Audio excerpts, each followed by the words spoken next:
বন্ধুরা, অবগুড়ে বিশ্বনাথ চ্যানেলে স্বাগত।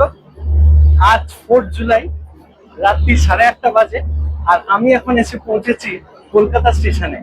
আমার গন্তব্য হচ্ছে নবদ্বীপ ধাম। এই নবদ্বীপ ধাম যাওয়ার জন্য আমি 13,145 রাধিকাপুর এক্সপ্রেসে করে যাচ্ছি।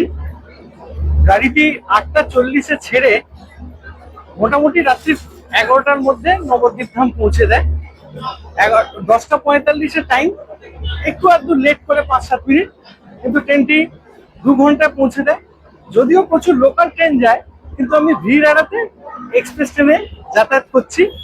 আর আগামীকাল সকাল থেকে নবদ্বীপের সব প্রাচীন মন্দিরগুলো আমি পরিক্রমা করব এবং আপনাদের সাথে শেয়ার করব। আপনারা সাথে দিয়ে দিয়েছে, ধন্যবাদ। আপনারা দেখুন, এখন ট্রেনের প্রায় টাইম হয়ে এসছে, আমাদের বগি S7। আপনারা এই যে রুটটায় আমি যাচ্ছি, এই রুটেও আপনারা যেতে পারেন যদি খুব আরামভাবে যেতে চান, কারণ এখানে আপনারা এই ট্রেনে আপনারা স্লিপার এবং এসির অপশনও পাবেন। এই ট্রেনটিতে মোটামুটি টিকিট পাওয়া যায়, 10-15 দিন আগে বুক করলে আপনি এই ট্রেনে কনফার্ম টিকিট পেয়ে যাবেন। এবং এই ট্রেনটি মোটামুটি রাত্রি 11:15-টার মধ্যে নবদ্বীপে পৌঁছে দেয়। তো চলুন, আগামীকাল দেখা হচ্ছে মহাপ্রভুর জন্মভূমি নবদ্বীপ ধামে, আর দেখাবো নানা পুরাতন মন্দির, ঐতিহ্যবাহী মন্দির। আজকের জন্য ধন্যবাদ, শুভরাত্রি।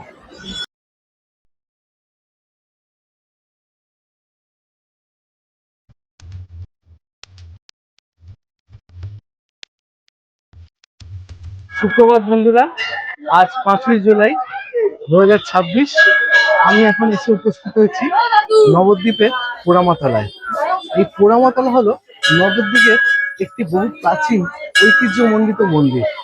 চলুন আমরা ঘুরে দেখি পোড়ামাতলার এই মন্দিরটি এবং এই মন্দির সম্বন্ধে কিছু জানি। চলুন আমরা দর্শন করি।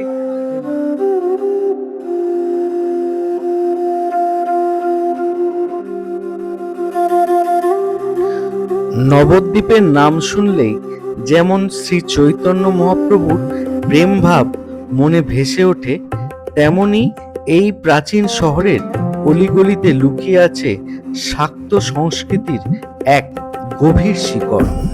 আর সেই শক্তির আধার হলেন আমাদের অধিষ্ঠাত্রী দেবী মা পোড়ামা। কিন্তু কেন এই নাম পোড়ামাতলা?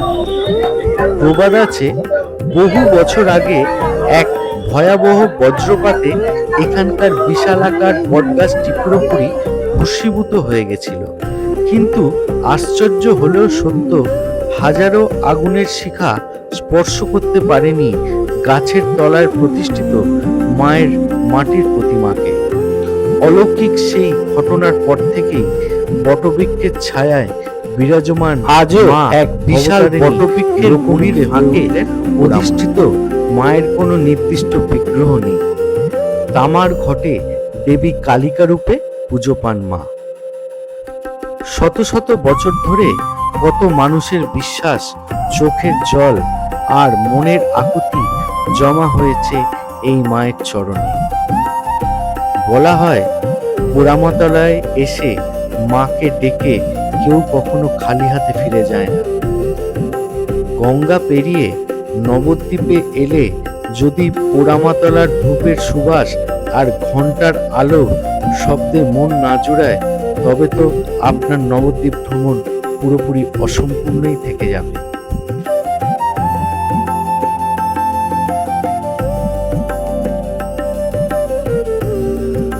লোকবিশ্বাস অনুযায়ী পোড়ামাতলায় এই স্থানটি একটি পঞ্চমুণ্ডির আসন প্রতিষ্ঠা ছিল।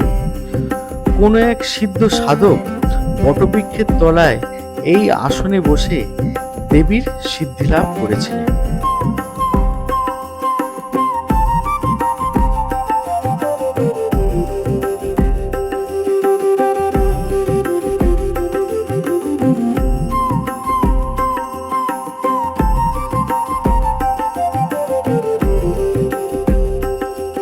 আমরা এখন দর্শন করছি পোড়ামাতলার মন্দিরের পাশেই মা ভবতারিণীর মন্দির।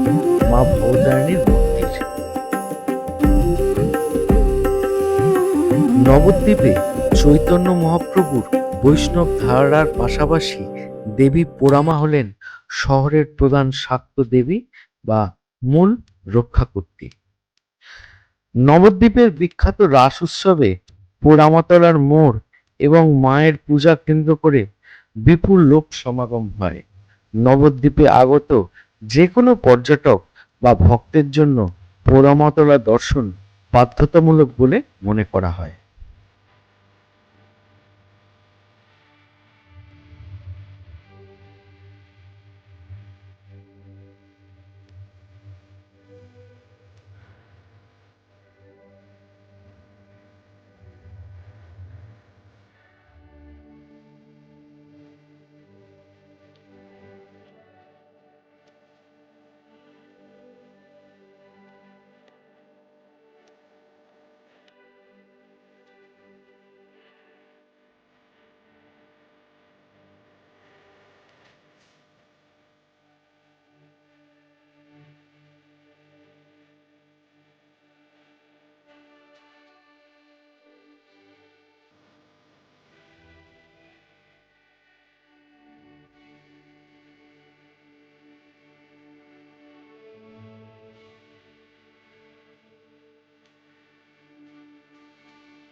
নবদ্বীপের পোড়ামাতলা চত্বরে মা ভবতারিণীর মন্দিরের সংলগ্ন এলাকায় যে শিব মন্দিরটি রয়েছে তা এই প্রাচীন শাক্তপীঠের অত্যন্ত গুরুত্বপূর্ণ একটি অঙ্গ।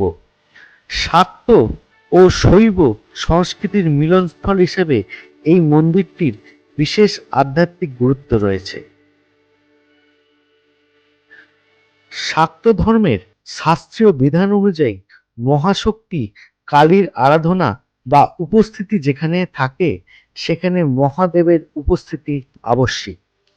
পোড়ামাতলায় মা ভবতারিণীর ঠিক পাশেই এই শিব মন্দিরের অবস্থান সেই সনাতন শিব শক্তির মিলনকেই ফুটিয়ে তোলে।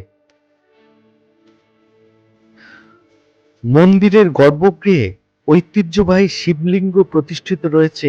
এখানকার মহাদেবকে ভৈরব রূপেই গণ্য করা হয়, যিনি মায়ের এই পীঠস্থানের রক্ষক ও সঙ্গী। পোড়ামাতলায় আসা পুণ্যার্থীরা মা ভবতারিণীর পুজো দেওয়ার পাশাপাশি নিয়ম করে এই শিব মন্দিরেও জল ঢালেন এবং প্রদীপ জ্বালান। স্থানীয় বিশ্বাস অনুযায়ী মা ও বাবা উভয়ই আরাধনা করলে তবেই এখানকার মানত বা প্রার্থনা পূর্ণ হয়। শিবরাত্রির দিন এই মন্দিরে বিশেষ পুজো, রুদ্রাভিষেক এবং ভক্তদের উপচে পড়া ভিড় দেখা যায়। এছাড়া নবদ্বীপের বিখ্যাত রাস উৎসব ও বারুণী স্নানের সময় পোড়ামাতলার মূল চত্বরে পাশাপাশি এই শিব মন্দিরের চত্বরেও ব্যাপক ধর্মীয় উন্মাদনা লক্ষ্য করা যায়।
একদিকে বটবৃক্ষের প্রাচীন নীরবতা আর অন্যদিকে শত শত বছরের বিশ্বাস ও ভক্তি, সব মিলিয়ে পোড়ামাতলা শুধু একটি মন্দির বা তীর্থক্ষেত্র নয়, এটি নবদ্বীপের হৃৎস্পন্দন।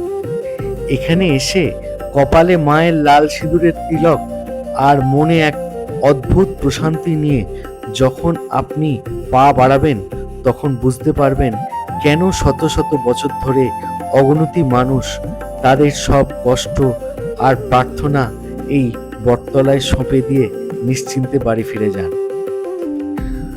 নবদ্বীপের ধুলোবালি আর পোড়ামাতলার এই পবিত্র সুবাস বুকে নিয়েই আমরা এগিয়ে চলব আমাদের পরবর্তী গন্তব্যে, কারণ শ্রীধাম নবদ্বীপের প্রতিটি অলিগলিতে আজও লুকিয়ে আছে এরকম হাজারো গল্প। দেখা হচ্ছে পরবর্তী ব্লগে, অন্য কোনো মন্দিরে, অন্য কোনো সময়। ততক্ষণ ভালো থাকুন আর দেখতে থাকুন এই আমার ভবঘুরে বিশ্বনাথ চ্যানেলটি। তবে চ্যানেলটিকে দেখুন, ভালো লাগলে অবশ্যই সাবস্ক্রাইব করুন। এই আশা নিয়েই আজকের ভিডিওটি শেষ করলাম। সবাই ভালো থাকুন, ধন্যবাদ।